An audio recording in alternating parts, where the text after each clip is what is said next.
Ya, saya sangat tertarik dengan sebuah program ceria yang mungkin sudah disosialisasikan sama Bapak di hadapan kita semua. Jadi Pak, yang ingin saya tanyakan, tentunya tidak mudah untuk mengimplementasikan sebuah program ceria tersebut di sekolah ya. Jadi saya ingin tanyakan hambatan apa saja yang sudah Bapak lalui dan Bapak hadapi, dan bagaimana cara menghadapi hambatan-hambatan tersebut. Tertanya Pak, nggak apa-apa. Ada lagi silakan. Terima kasih Mbak Jenat, apresiasi untuk kedua narasumber yang sangat luar biasa begitu ya. Dan pertanyaan ini saya akan tunjukkan ke Pak Hamid, Pak Sekda gitu ya. Pak Sekda, kalau kita lihat itu di Permendagri nomor 59 gitu ya tahun 2021 tentang standar pelayanan minimal, di mana Pak Sekda itu kalau tidak salah itu menjadi ketua tim untuk pemenuhan standar pelayanan minimal ya Pak Sekda.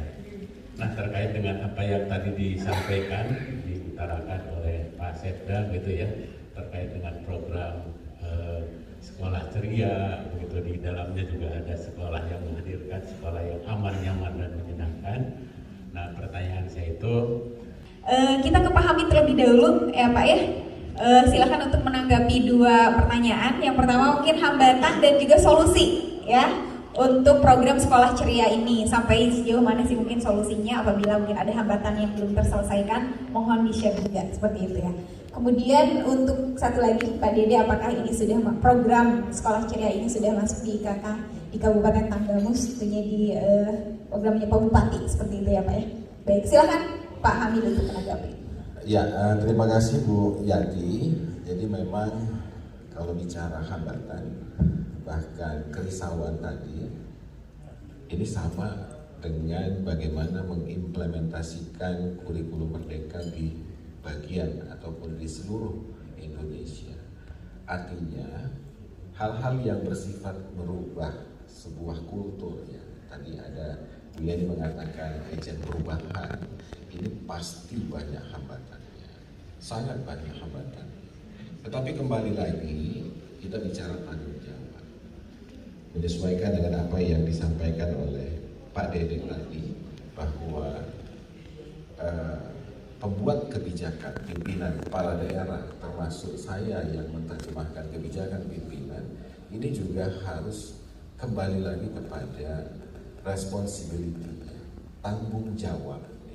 Tanggung jawab terhadap apa yang ingin kita wujudkan ke depan. Kita bicara Indonesia Emas. Generasi itu ada di bangku sekolah saat ini, di usia dini sampai dengan SMP dan SMA. Mereka lah nanti wujud Indonesia nanti. Kalau kita saat ini tidak menyadari, memahami pentingnya implementasi dari kurikulum merdeka ini holistik, di dalamnya ada penguatan karakter, termasuk di dalamnya 3 dosa besar tadi harus dihilangkan. Bagaimana wujudnya Indonesia Emas nanti? Apakah perunggu, apakah perak, atau sepuhan? Nah inilah, jadi belum lagi menjalaninya kita sudah galau, sudah risau masa depan Indonesia nantinya.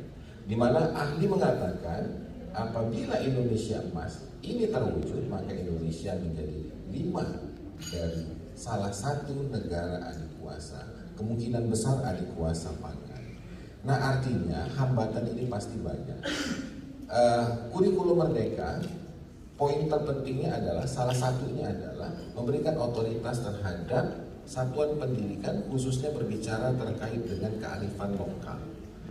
Nah ini juga budaya-budaya kurikulum-kurikulum yang sebelumnya yang biasa top down. Nah ini justru menggali minat dan bakat anak-anak, dan bahkan asesmen yang dilakukan itu justru merupakan bagian bagaimana kurikulum merdeka ini diterapkan di setiap satuan pendidikan.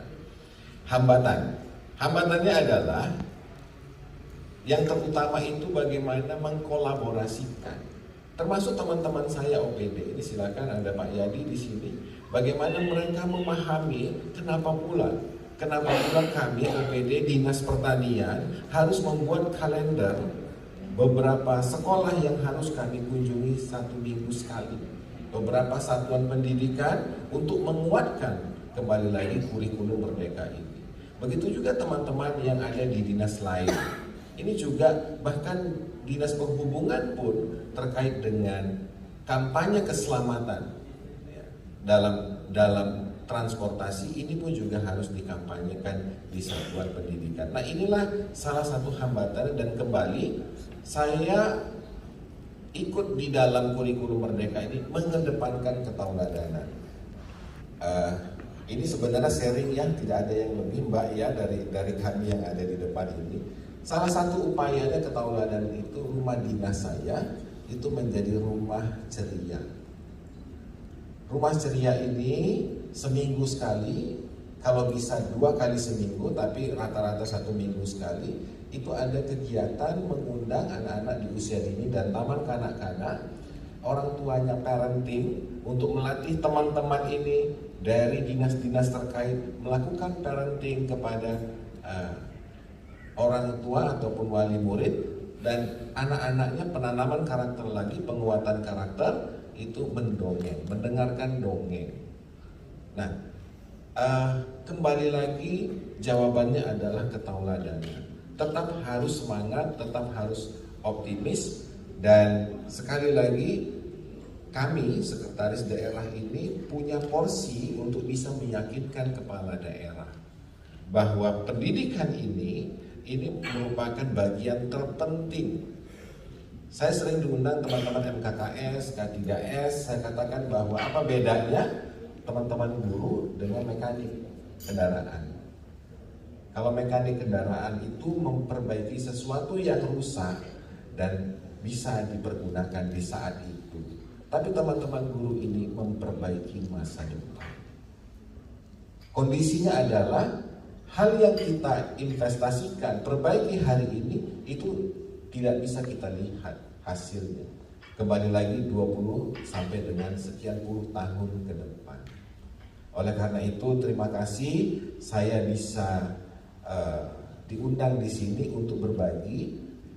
Penguatan karakter ini tidak bisa hanya di tempat Bu Yeni saja, di tempat kami. Ini semuanya harus bergerak bersama, punya semangat yang sama.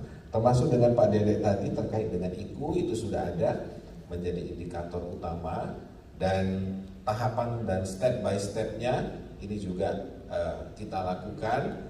Kalau role model sudah selesai terkait dengan modul ajarnya, dan akan menjadi bagian tahapan tadi dikatakan ini merupakan jangka menengah 5 tahun ke depan. Kita berharap seluruh satuan pendidikan di Kabupaten Tanggamus ini sudah menerapkan metode sekolah ceria untuk lebih menguatkan lagi kurikulum Merdeka, termasuk di dalamnya ada sekolah penggerak, guru penggerak, kemudian pelajar Pancasila, dan kembali lagi 3 dosa besar ini menjadi bagian terpenting bagi kita semua. Mungkin itu yang bisa saya sampaikan. Sekali lagi kami hanya sharing di sini, harapannya semangat kita sama, mudah-mudahan Indonesia menjadi emas nantinya di tahun 2040. Terima kasih Bapak Ibu sekalian. Terima kasih Pak Haji atas penjelasannya. 3 ya, karena kalian hebat. Ya. Sekolah itu menyenangkan, guys. Terima kasih.